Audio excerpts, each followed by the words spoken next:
Fáilte Rovisteach go Suantraí Íosa, where we're looking at the readings for tomorrow, the 28th of November, Monday of the first week of Advent. I had a very interesting conversation with a man during the week, and he shocked me by what he said. And he was right.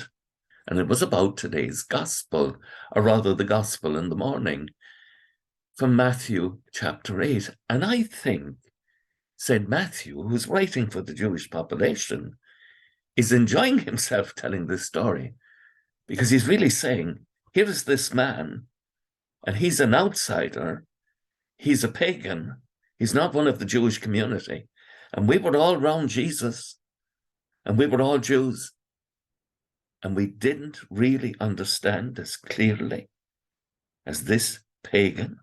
And what the man said to me, he says, you know that pagan part of the Mass? I said, what are you talking about? A pagan part of the Mass? He says, Lord, I am not worthy to receive you, but only say the word and my soul shall be healed. He said, 'twas the pagan, the centurion, gave us that prayer. And he was right. And Matthew's right. And sometimes Matthew, I think, is playing around with the gospel and saying, we were all around him, and we didn't really see him as clearly as this outsider saw him.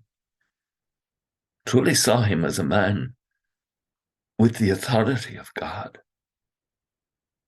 He knew who Jesus was. And so he could say, sir, I'm not worthy to have you under my roof. Just give the word and my servant will be cured.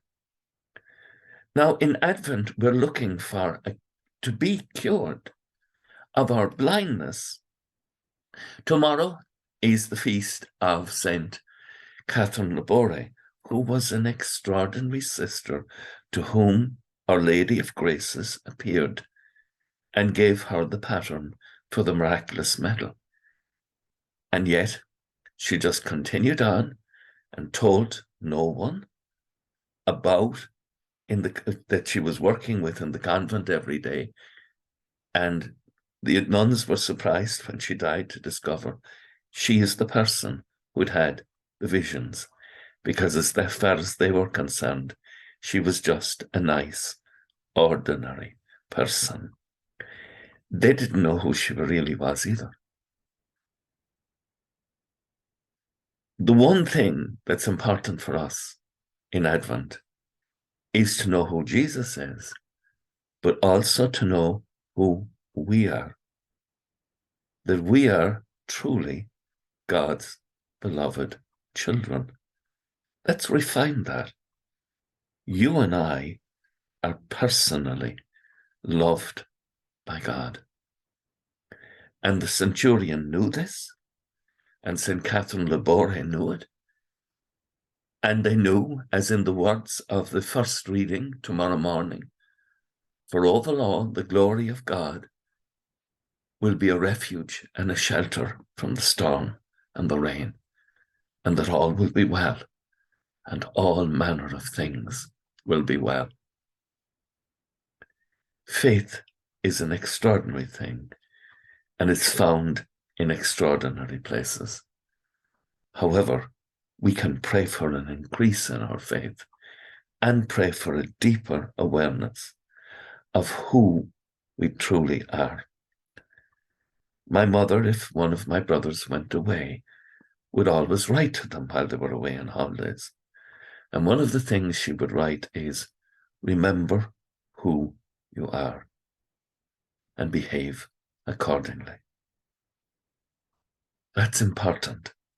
And we need to remember we may seem to be far away from God, but we're deeply loved by Him, and His help is closer to us than the door.